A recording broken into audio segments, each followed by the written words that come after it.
Olá, pessoal. Vamos para a nossa aula de número 6 de Direito e Legislação Informática, um total de 34 horas. Hoje nós vamos falar dos aspectos jurídicos na internet, falar um pouquinho de comércio eletrônico, vamos falar da regulamentação do profissional de informática e a legislação relativa aos direitos de defesa do consumidor. Vamos também falar das considerações sobre contratos e prestação de serviço e algumas sanções penais no caso do direito digital. Então, o primeiro ponto que nós vamos estudar é a Lei 12.965, de 2014, comumente chamada de Marco Civil da Internet. A regulamentação das atividades descritas em lei. Tá, pessoal? Então, essa lei aqui de 2014, ela é como se fosse uma organização do que as pessoas podem fazer no meio digital, na internet, o que é considerado crime, quais são as atribuições de um provedor de serviço de internet, tá? Ou um provedor de aplicações na internet. Então, tudo isso já está organizado dentro dessa lei. Para que vocês estudem mais a fundo essa lei, conheçam mais os parágrafos e etc., o que corresponde a cada ponto dessa lei, esse material, a lei completa, está disponível no SIGA-A para vocês e no grupo da turma, tá bom? Aqui nós vamos estudar o tema central da legislação da lei e também os artigos, tá bom? Bem como as seções também de cada capítulo dos artigos dessa lei. O parágrafo único, né? Os princípios expressos nessa lei não excluem outros previstos no ordenamento jurídico pátrio relacionado à matéria ou nos tratados internacionais em que a República Federativa do Brasil seja parte. Então, o que quer dizer o parágrafo único da lei, né? Que, por mais que tenha essa lei, a Constituição brasileira sempre é soberana acima dessa lei. Tá? Então, ou qualquer tratado internacional em que o Brasil venha a ter com outros países, tá bom? Se vocês repararem, vocês vão aprender também com a minha explicação que essa lei de 2014, ela trata muito o ambiente de internet, mas ela fala também em alguns artigos que nós ainda vamos estudar sobre a preocupação em proteger os dados do usuário, tá? A não invasão de sistemas via internet, tudo isso que futuramente veio acontecer, né? No caso agora em 2020, é uma nova lei, que é a Lei Geral de Proteção de Dados, tá bom? Então, para começarmos a estudar os aspectos jurídicos na internet, que é o Marco Civil da internet, né? O capítulo 1 fala das disposições preliminares, ou melhor, no geral. Aqui na nossa aula, pessoal, nós vamos estudar por artigo. Eu vou explicar mostrando cada artigo, o que é que compreende cada artigo. Mas é interessante que vocês leiam a lei, tá? Para que vocês tenham um conhecimento a mais, tá bom? Então, o primeiro capítulo, né, das disposições preliminares, ele fala no artigo 1º, as garantias, os direitos e deveres para uso na internet no Brasil. O que quer dizer direitos e deveres? Né? Primeira coisa, nós temos direitos de ter a livre expressão na internet, no ambiente de rede? Temos, né? Qualquer pessoa é livre para falar, para dar sua opinião, tá? E na internet não é diferente. Só que hoje nós já temos umas leis. Por mais que eu tenha o direito de expressar minha opinião, eu tenho o dever de que essa opinião não vá ferir o direito de uma outra pessoa. Por exemplo, eu não posso jamais cometer um crime na internet, por mais que eu tenha meu direito de falar. Perfeito? A disciplina do uso, o segundo artigo, fala da disciplina do uso da internet no Brasil como fundamento o respeito da liberdade de expressão. Então, vocês vão perceber, ao ler todos os parágrafos dessa lei, que ela se preocupa, né? Eles se preocupam muito com a liberdade de expressão. Qualquer pessoa é livre na internet. À medida que eu me conecto a partir de um IP que eu recebo de um provedor, eu me torno livre ao expressar a minha opinião. Mas é muito importante perceber que a sua opinião não pode ser de acordo com as leis vigentes no país. Por exemplo, eu não posso cometer o crime de injúria na internet, tá? Por mais que eu tenha a minha liberdade de expressão, eu jamais posso cometer esse crime, tá bom? No artigo 3, ele fala da disciplina do uso da internet no Brasil e os seguintes princípios. Quais princípios é importante a gente perceber? Esses princípios da disciplina da internet no Brasil. Vou abrir aqui os princípios.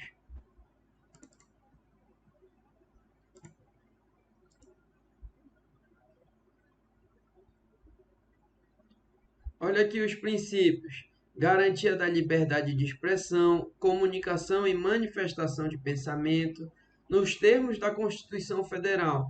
Proteção à privacidade, nós já vimos o que é privacidade na aula passada. Proteção aos dados pessoais na forma da lei. Preservação e garantia da neutralidade de rede, que nós já vimos também.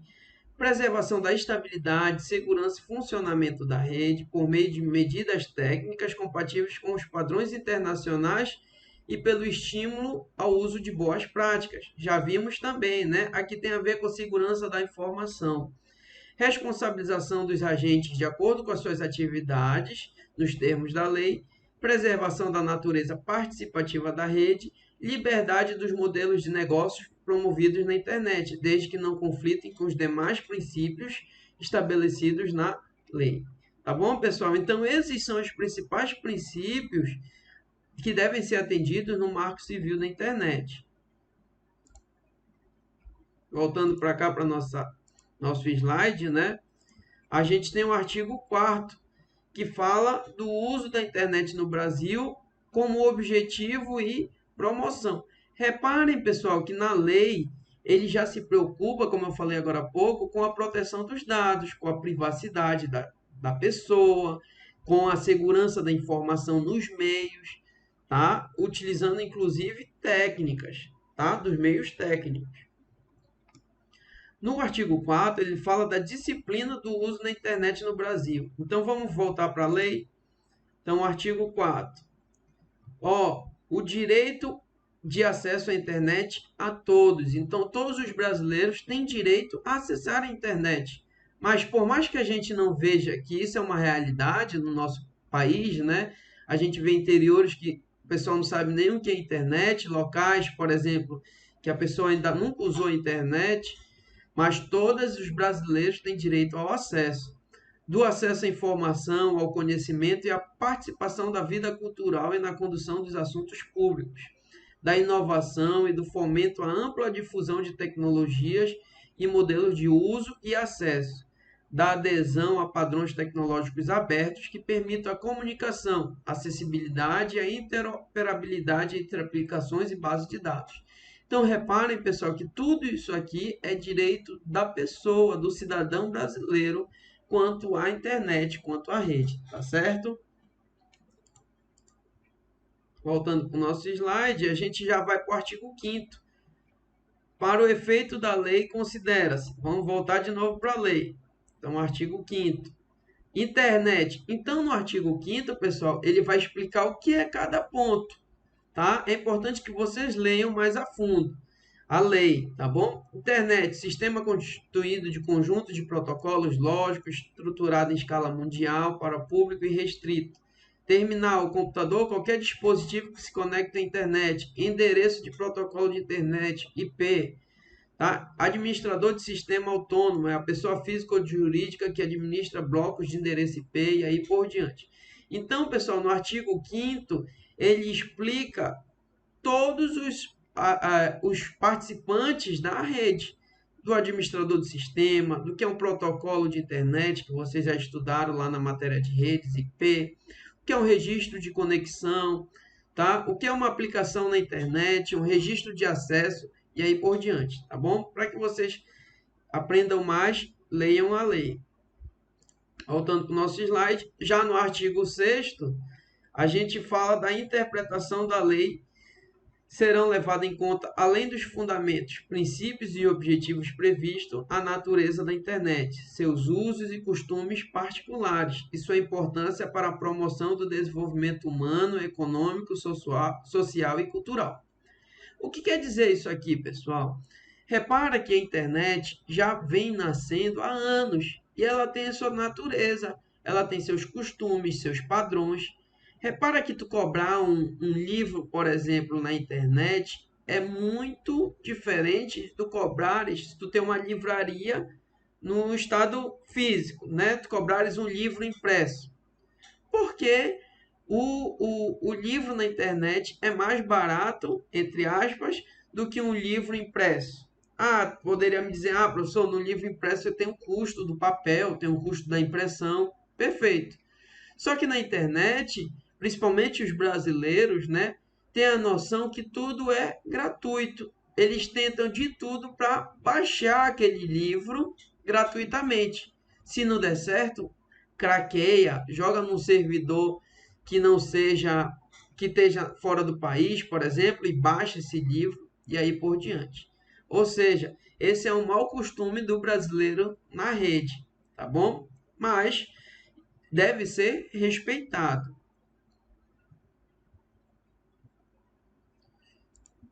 Mais para frente, no capítulo 2º da lei, fala dos direitos e garantias do usuário, seus, né? Nosso como usuário na rede. Então, quando a gente já acessa a internet, automaticamente a gente já tem direitos e a gente tem garantia por esse acesso.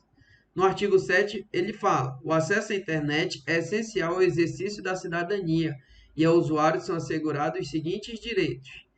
Então, que direitos são esses? Inviolabilidade da intimidade e da vida privada. Logo, primeiro, né? Aqui entra o caso da atriz que lutou na justiça e a partir da luta dela, né? O Congresso Nacional começou a estudar uma lei para a internet e a partir dessa luta e etc., surgiu o Marco Civil, né? No Brasil em 2014, que foi o caso da Carolina Dickmann, que você, não sei se vocês se lembram desse caso, ela teve o computador invadido por um técnico de informática, né? Foi fazer um serviço e lá continuam fotos dela nua. E essas fotos serviram para o técnico extorquir a atriz, né, financeiramente, e ela não aceitou, no caso, e ele pegou essas imagens e jogou na rede, na internet. Só que ela se sentiu invadida e teve a sua vida privada, sua intimidade exposta. Isso é ilegal, tá? Mas não tinha uma lei que criminalizasse esse técnico de informática. É claro que ele foi responsabilizado no Código Penal, mas não tinha uma lei até então que responsabilizasse qualquer ato que a pessoa fizesse na rede. Então, a partir de 2014, com a Lei 12.965, que é o Marco Civil da Internet, já vem aqui no artigo 7º, no seu inciso 1º logo, que é uma garantia da pessoa. Então, se você vê ou alguém que tenha uma imagem de uma outra pessoa, né? E essa imagem seja violada, consegui através de um vírus que eu mandei na rede, a pessoa clicou e eu obtive todas as informações do computador da pessoa. Isso ele está cometendo um crime. Segundo ponto, inviolabilidade e sigilo do fluxo da comunicação pela internet, salvo por ordem judicial. Então, eu posso analisar o fluxo da comunicação entre uma pessoa e outra? Não posso, tá? A não ser que eu tenha uma ordem do juiz, uma operação policial, por exemplo, né? Nós vimos na Lava Jato, inclusive no jornal, a comunicação entre duas pessoas, entre um empresário e um político, via WhatsApp. Por que aquela comunicação foi interceptada? Porque teve uma ordem judicial, tá? Para que fosse o sigilo da comunicação fosse inviolável, tá? Sigilo da comunicação privada armazenada, salvo por ordem judicial. Então, por exemplo, tudo que eu tenho armazenado no meu computador ou num servidor nas nuvens, no meu Gmail, por exemplo, ele deve ser inviolável, tá? Quanto à não suspensão de conexão à internet, salvo por débito diretamente decorrente da sua utilização. Então, ninguém pode vir cortar minha internet se tiver paga. Mas se não tiver, é claro que o provedor ele está me provendo um serviço de internet. Então, ele precisa receber por esse serviço. Então, ele pode cortar. A manutenção da qualidade controlada de conexão à internet. Tá? Então, tem uma série de pontos, né, incisos importantes no artigo que vocês devem ler e aprofundar mais esse conhecimento, tá bom? Já no artigo 8, a garantia do direito e a privacidade e a liberdade de expressão na comunicação é condição para o pleno exercício do direito de acesso à internet. Repara que, mais uma vez, a lei se preocupa com a tua privacidade, com a tua liberdade de expressão nas comunicações, tá? Lembrando, mais um ponto eu coloco para ti, que tu tens liberdade de comunicação, mas tu não pode infringir, né, cometer um ato ilícito na internet. Perfeito? Outro ponto importante, já um outro inciso, né, é a da provisão de conexão e de aplicação da internet. Quando fala de provisão de conexão, a gente está falando de quem? Do provedor, né? E aqui nós temos vários, né? Temos a Oi, que é provedor de internet, que infelizmente faliu, né? A gente tem a Claro, a TIM, a NET, certo? Todas essas são provedores de internet. Ela me vende um pacote de internet e eu pago esse pacote e acesso na minha casa. Mas essas provedoras, elas são regulamentadas por lei para poder me vender esse serviço? Sim. Vamos lá ver os artigos. O artigo 9. O responsável pela transmissão, comutação ou roteamento tem o dever de tratar de forma isonômica, ou melhor, igual, qualquer pacote de dados, sem distinção por conteúdo, origem e destino, serviço, terminal e aplicação. O que fala dessa artigo 9 da lei? Ele fala, pessoal, que cada pessoa, cada usuário tem o direito igual de acesso. Se eu contrato 10 megas da net, por exemplo, e passo o dia todo fazendo download de filme, né, baixando, utilizando os 10 megas de fato, eu devo pagar a mesma coisa do que o meu vizinho, por exemplo, que contrata os mesmos 10 megas da net e acessa a internet de vez em quando para ler uma notícia, né, para escutar uma música online e aí por diante, tá? Então, o tratamento, por mais que o conteúdo seja diferenciado, o tratamento e o valor deve ser igual, perfeito? Mas pode vir a dúvida na cabeça de vocês, professor, mas tem operadoras que me cobram R$ 50 para eu ter 10 GB de acesso, de download, e outras operadoras me cobram R$ 50 e eu tenho 15 GB de acesso e download. Pode acontecer isso? Aí já tem a ver com o comércio, tá? Aí já tem a ver com o acesso que ela te dá. Se é 10 GB naquele teu plano de download, mas ela vai descontar o restante de acesso em um outro serviço teu, para compensar aquela promoção que ela te deu.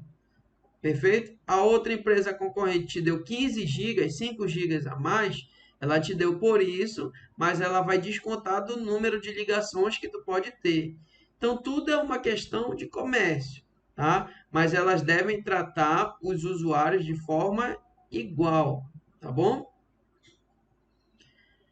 No artigo 10º, 11 e o 12, artigo 10, 11 e 12, fala das proteções aos registros de dados pessoais e às comunicações privadas. Reparem aqui, pessoal, que em 2014 já era preocupante a questão dos dados da pessoa e a comunicação desses dados. Futuramente, em 2020, já vem a Lei Geral de Proteção de Dados, que nós vamos estudar na nossa próxima aula. Tá? Mas aqui em 2014 já se percebia a necessidade da guarda desses dados. Então vamos lá no artigo 10. A guarda e disponibilidade dos registros de conexão, de acesso a aplicações de internet de que trata esta lei, bem como dos dados pessoais e do conteúdo da comunicação privada, deve atender à preservação da intimidade, da vida privada, da honra, da imagem das partes direta ou indiretamente envolvida. O que quer dizer isso aqui tudo, pessoal? Que todos têm deveres de manter a privacidade do usuário. O provedor de acesso, ele te dá a internet, ele te dá a rede para tu acessares, né, a conexão, mas ele não pode acessar os teus dados, tá? Porque a comunicação é tua, é privada, perfeito? Ele te dá o acesso. Por outro lado, ele deve preservar quem acessou o teu endereço IP e a que horas ele acessou, perfeito? Mas para que isso, pessoal? Para caso tu cometas um crime dentro da rede, dentro da internet, o teu provedor de acesso pode passar as informações para as autoridades policiais em caso de um processo e essas informações, aquele IP estava naquela rede, naquela localização, acessando um conteúdo indevido, por exemplo, um site de pedofilia. Perfeito? Então, esses dados devem ser repassados. Mas o que você está acessando não pode ser visto, porque a comunicação é tua, é privada. No artigo 11 fala, em qualquer operação de coleta, armazenamento, guarda e tratamento de registros de dados pessoais ou comunicação por provedores de conexão e aplicação da internet, em que pelo menos um desses atos ocorra em território nacional, deverão ser obrigatoriamente respeitados a legislação brasileira e os direitos à privacidade e à proteção dos dados pessoais e ao sigilo das comunicações privadas e dos registros. Tá? Então, repara que aqui se preocupa também com os dados da pessoa, tá? Sem prejuízo às demais sanções cíveis, criminais ou administrativas, as infrações de normas previstas nos artigos 10 e 11 ficam sujeitas às seguintes sanções aplicadas de forma isolada ou cumulativa. Tá? Então, se for inviolado os dados, vai ter sanções penais, cíveis, perfeito? De acordo com o que aconteceu essa inviolabilidade dos dados. Quanto à guarda e registro de conexão, tá? Foi o que eu falei agora há pouco, né? O provedor de direito autoral, ele te tem moral e patrimonial. Mas cabe a ele, dois tipos de direitos. Os direitos morais são considerados pessoais, inalienáveis ou intransferíveis. Em ambiente controlado, tenha cedido sobre o prazo de um ano, o autor tem o direito moral de ver seu nome reconhecido. Então, aquela conexão, pessoal, que você então, se eu desenvolvi um sistema, se eu escrevi um livro e patenteei, se outra pessoa usar uma publicação, uma frase sequer do meu livro, ela tem que reconhecer controlado de segurança pelo teu provedor, de acordo com o direito autoral. Se o que eu cometi há um ano atrás foi compreende o direito moral do autor, alguém que eu digo criminal, a qualquer tempo, Polícia Civil, Polícia Federal e etc. está me investigando, eles vão nos registros do provedor. E esse provedor, de acordo com a lei, deve ter os meus registros de um ano atrás. Perfeito? Obrigatoriamente. Isso já é comum os provedores brasileiros guardarem até mais de um ano, tá bom? Um ano é o mínimo. Da guarda de registro de acesso a aplicações de internet na provisão de conexão. Artigo 14. Na provisão da conexão onerosa ou gratuita, é vedado guardar os registros de acesso a aplicações de internet. Tá? Na seção 3, né, que fala da guarda dos registros de acesso e aplicação de internet nas provisões de aplicação, o artigo 15, 16 e 17 trata: o provedor de internet constituído na forma da pessoa jurídica e que exerce essa atividade de forma organizada, profissionalmente com fins econômicos, deverá manter os respectivos registros de acesso a aplicações de internet sob sigilo, em ambiente controlado e de segurança, pelo prazo de 6 meses nos termos de regulamento. Então, repara que aqui é quanto à conexão, teu IP. Aqui é quanto às aplicações na internet. Então, se eu acessei um site que trata de um crime, tá? Se eu acessei um site de pedofilia, por exemplo, Deus o livre, o meu provedor, ele é obrigado a guardar esses dados por um prazo de 6 meses. Todo o meu acesso. Não quer dizer que meu provedor acesse o que eu estou vendo, né? Vá de fato acessar todo os meus acessos. Não, ele não pode fazer isso, tá?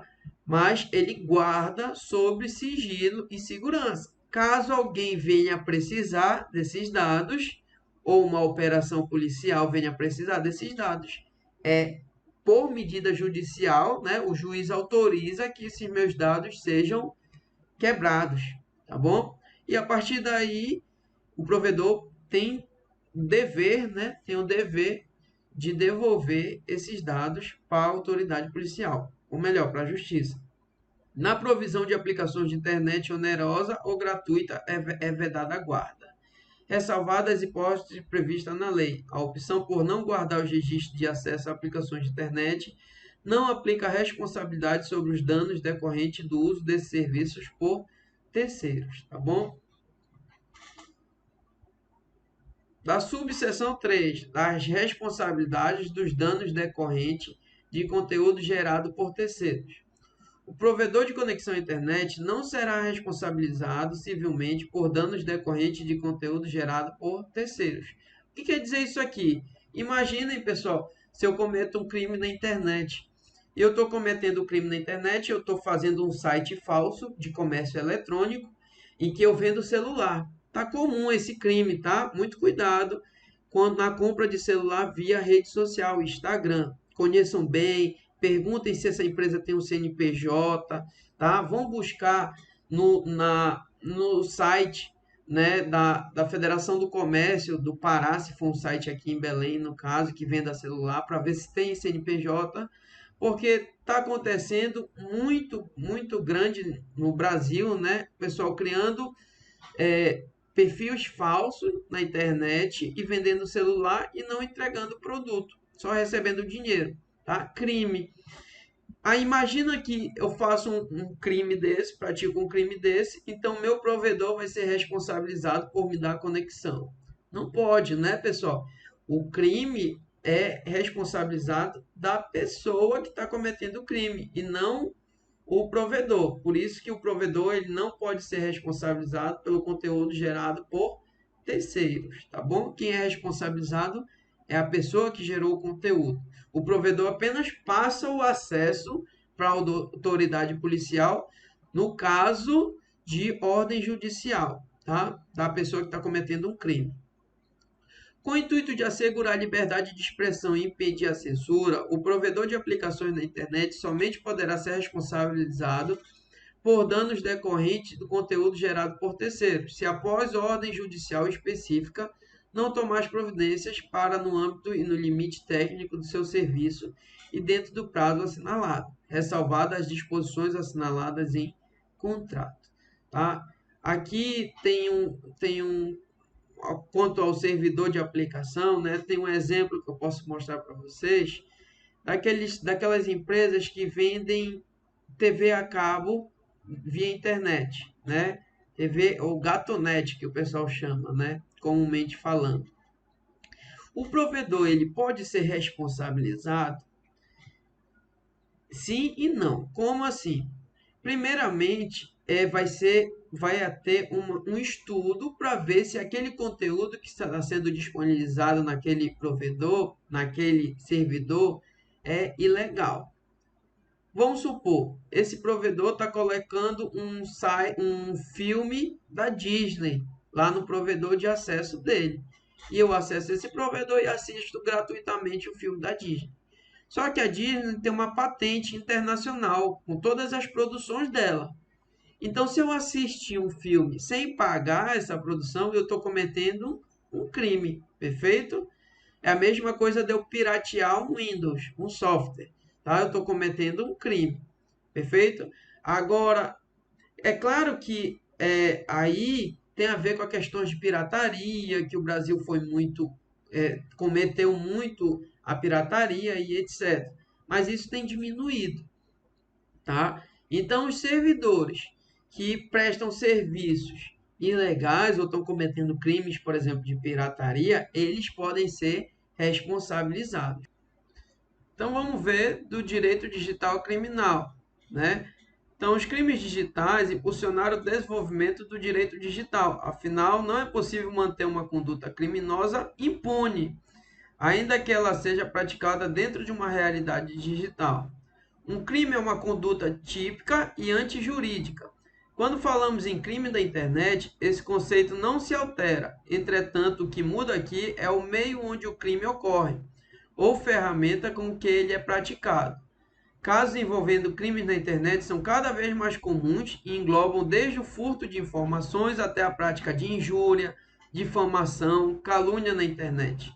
Os crimes contra o consumidor são outra conduta cada vez mais comum, praticadas especialmente por e-commerce, comércio eletrônico. A ideia é que muitos criminosos se mantêm impunes, pois através da internet é mais fácil mascarar a real identidade do autor. Justamente por isso, o advogado, o perito em computação aplicada, deve entender quais são os meios e ferramentas que podem impedir que os criminosos saiam impunes.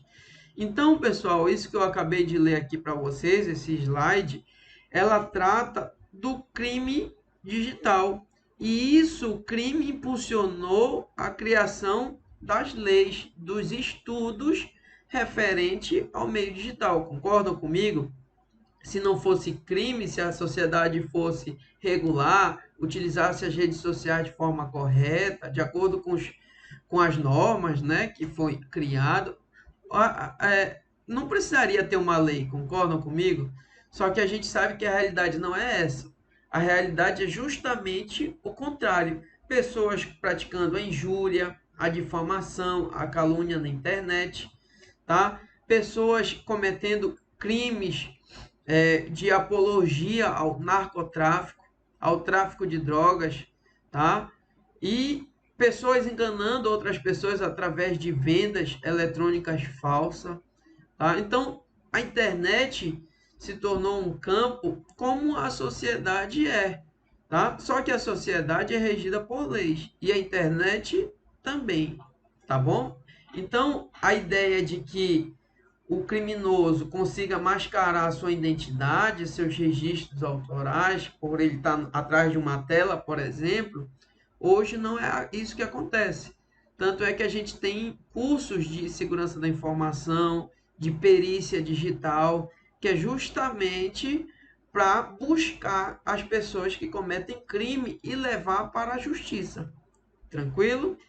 Então, esses criminosos hoje não saem impunes, tá bom? Até porque hoje já tem uma lei específica para incriminar as pessoas que cometem esse tipo de crime, tá bom?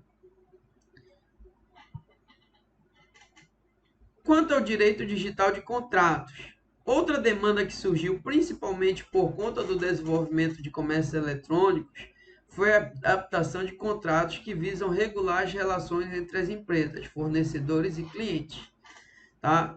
Então, pessoal, reparem que a gente sai um pouquinho dessa área de norma de internet, da parte criminal e etc. do direito, e a gente entra numa outra área agora, nessa parte da disciplina, que é a área administrativa, a área contratual. E você aí, aluno, você está desenvolvendo seu sistema. Seu sistema ficou perfeito, bacana, você fez um super aplicativo. Qual é o seu objetivo? É ganhar recurso, é empreender, né? É ganhar dinheiro. Só que para tu ganhares, tu precisa ter uma relação de vendedor e consumidor, certo? Então, tu precisas elaborar um contrato de venda de software, um contrato de permuta de software, uma série depende do contrato que tu queiras, perfeito? Mas o primeiro passo no mercado de trabalho é fazer um contrato. Um contrato hoje a partir de normas do direito digital. As startups, por exemplo, por conta da natureza dos seus negócios, também passaram a demanda de contratos específicos se quer encontrar uma previsão no ordenamento jurídico nacional. A gente ainda não tem uma lei que trata das startups, empresas que nascem a partir de uma ideia, começam a se consolidar e se tornam grandes, tá? De uma aplicação, por exemplo. Tá? Mas é claro que já temos pessoas estudando, tem até um colega que faz mestrado em Direito, que ele está estudando normas jurídicas para startup. É algo novo, muito novo, que precisa ser visto. Tá? Então, provavelmente, vamos ter leis que tratem esse tipo de assunto. Mas hoje em dia, Se tu tem uma empresa de tecnologia, assim como eu tenho, eu presto serviço para terceiros. E todo serviço que eu fizer, todos eles estão previstos em contrato. Desde a gestão de uma mídia digital, ao desenvolvimento de um site, ao desenvolvimento de um aplicativo, a consultoria de negócios, tudo isso tem que estar escrito em contrato. Contratos que tratem sobre a regulamentação de relações envolvendo o direito digital requer um profissional preparado para elaborar, além de estratégias e profundo conhecedor da estrutura dos contratos. Esse profissional precisa ter criatividade para prever situações de riscos que podem trazer consequências negativas ao seu cliente. Então, repara que tanto o profissional do direito, o advogado, pode te auxiliar, tu, analista de sistema, né?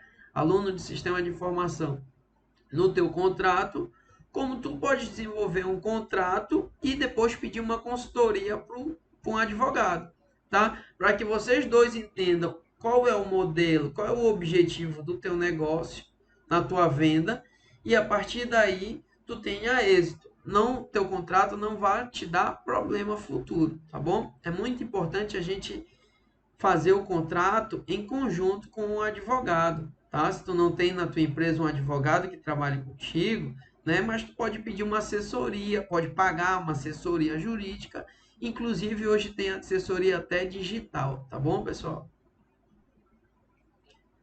Outro ponto importante que a gente precisa estudar na área do direito digital é a patente, que é a propriedade industrial. Se lembra daquela história da Coca-Cola? A Coca-Cola ela tem uma marca que ela é conhecida mundialmente. E ela tem uma fórmula que ninguém passa essa fórmula para outras empresas. Por quê? Porque essa fórmula para fazer a Coca-Cola, por mais que a gente saiba que outras empresas fazem algo parecido à Coca-Cola, né, as concorrentes fazem algo parecido à Coca-Cola, ela não é igual, porque a Coca-Cola tem a sua parte química desenvolvida em patente, sua propriedade industrial gravada, salva com patente. Então, o que é uma patente? Patente é um título temporário de propriedade sobre a invenção ou modelo de utilidade, que confere o direito de uso exclusivo por um determinado tempo ao titular do registro, que em contrapartida se obriga a revelar detalhes de todo o conteúdo técnico e todo o processo de produção protegido pela patente. Assim, um processo industrial para a produção de um equipamento de informática pode ser levado a registro como patente. Já o nome comercial sobre o qual esse produto será comercializado deve ser levado a registro como marca. Então, Coca-Cola é a marca. O registro, propriedade industrial para fazer o líquido preto, tá? Adocicado, com gosto de caramelo, é a propriedade industrial, tá bom? É a patente da Coca-Cola e ela tem um tempo. Propriedade industrial. Quais são o que eu posso trabalhar como patente? O texto e obra literária, artística ou científica, um artigo científico seu, por exemplo, meu, obras coreográficas, tá? Composições musicais. A gente vê muito, né, o mercado da música. Eu sou o autor de uma música e o cantor é outro cara. E esse cantor, ele paga um registro industrial, né? Ele paga direitos autorais ao compositor da música. As obras fotográficas, audiovisuais, inclusive cinematográficas, as obras de desenho, pintura, ilustrações, cartas geográficas, projetos, esboços, obras plásticas concernentes à geografia, engenharia, as adaptações, traduções e outras transformações de obras originais, as coletâneas e compilações antológicas, enciclopédias, dicionários e, por último, que é o nosso caso, né, os programas de computador, software. Então, se tu desenvolveres um software e tu queres que esse software tenha um registro, tenha uma patente, então tu precisa e contratar, né, fazer a patente. O software e o direito. Além da propriedade pela lei do direito autoral, os programas de computador são tratados por legislações específicas. Então, quem é que trata a patente de um software? O registro facultativo e pode ser feito no INPE, tá? reconhecimento internacional pelos países signatários de acordo com os TRIPS, tá? E da OMC, Organização Mundial do Comércio, desde que cumprida a legislação nacional. Então, a empresa é autora do software. Então, se eu tenho uma empresa e eu desenvolvi um sistema e eu registrei esse sistema no INPE, então esse sistema é meu, de propriedade da minha empresa.